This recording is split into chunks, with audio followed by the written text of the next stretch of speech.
We have now entered into a 2-month period leading up to the month of Ramadan. So from today, I'll be starting a series by the name of On the Road to Ramadan. And in every lecture segment from now until Ramadan, we'll be discussing aspects of our lives that we need to improve on leading up to the month of Ramadan. So now that we have entered this 2-month period, we've got 2 months left for the arrival of the month of Ramadan, the month of Rajab, which is the 7th month, the month of Sha'ban, which is the 8th month, and then the 9th month will then be the month of Ramadan.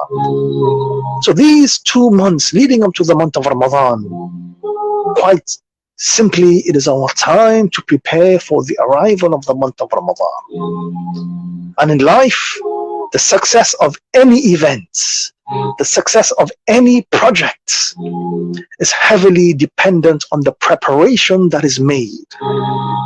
If the preparation is good, then there's a high level of success that can be attached to that event or that project.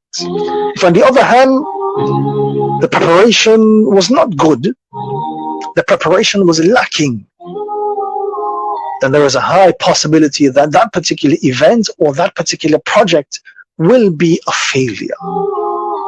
And I always like to give the example of, a boxer or an elite athlete leading up to a particular fight or leading up to an event. The boxer or the athlete will go into a period of intense training, and based on the training period, that individual would know what to expect when the actual date of the event comes along.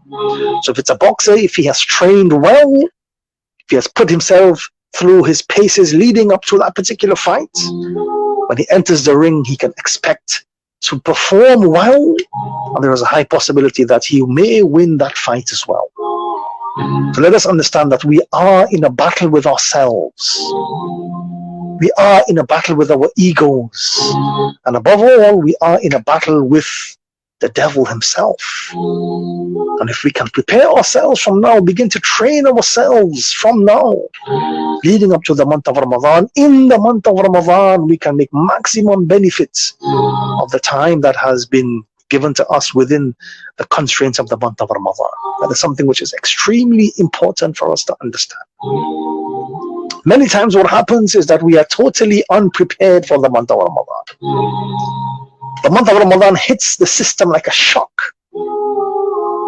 We have done absolutely no preparation. And again, if you think about a boxer, and you think about this particular individual who did not train at all, then all of a sudden he's tossed into the ring with no training,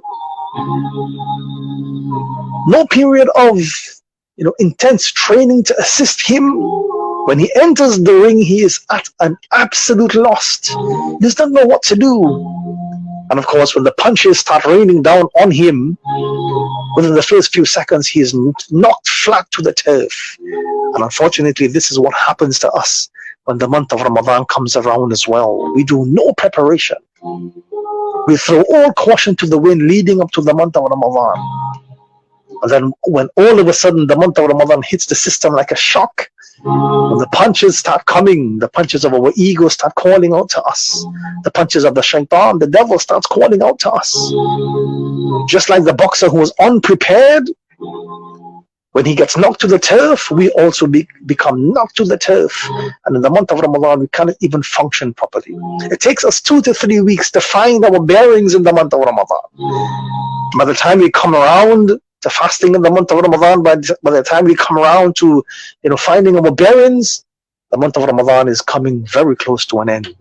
And again, we look back and we say, well, what did I really achieve? And then we analyze the situation. We can consider our month of Ramadan as a failure. Why?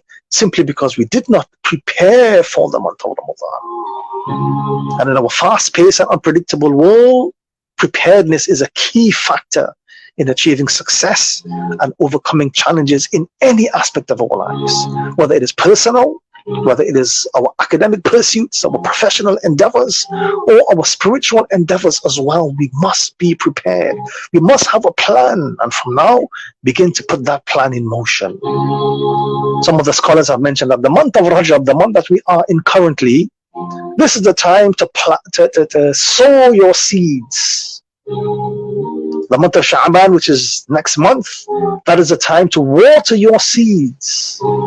And the month of Ramadan is the time to reap the seeds that you have sown in the month of Rajab and also in the month of Sha'ban. Don't expect that the month of Ramadan is going to come around and then you're going to use that time to plant, water, and reap all within 1 month. It doesn't happen like that. You have to start planting those seeds from now. So when you're able to plan, you become more prepared, and that preparedness instills confidence. When you take the time and effort to prepare anything, you're able to build within yourself a sense of assurance that you can get that mission done. Also, when you are prepared, it enhances your ability to make informed decisions. When we have done our due diligence and we have gathered, our relevant information and done our research on the particular project, we are better equipped to assess the situations that will arise. And that is a concept that we must try to understand leading up to the month of Ramadan. Also very important, being prepared helps you to capitalize on the opportunity that is in front of you. If you're not prepared, there will be many opportunities that will just come and go. And that is what happens, unfortunately, with us during many years of the month of Ramadan. Ramadan comes and goes. What did I actually achieve? Absolutely nothing. So this year round, as we have now entered the period of these 2 months leading up to the month of Ramadan, let us be prepared. Let us actually have a plan. Make a plan. What do I want to start doing? And start doing those things now. Don't wait for the month of Ramadan to dawn upon us, because then you'll be playing the game of catch up every single time. Your ability to understand those things and put a proper plan in place, your ability to adapt, will help you in the long run. So if you want to start praying in the month of Ramadan, start now. If you want to start giving charity in the month of Ramadan, start now. If you want to start reciting the Quran in the month of Ramadan, you got to start now. Otherwise, if that time catches upon you and you find yourself in the month of Ramadan with no preparation, you'll be just like that boxer, knocked to the turf, unable to get up, unable to move. And before you know it, another Ramadan has come and gone without you ever achieving anything at all. So let us be prepared. Let us understand the importance of this period that we are in currently. Let us use that to our advantage so that we can become better versions of ourselves in this life and we can reap the ultimate reward in the life of the hereafter.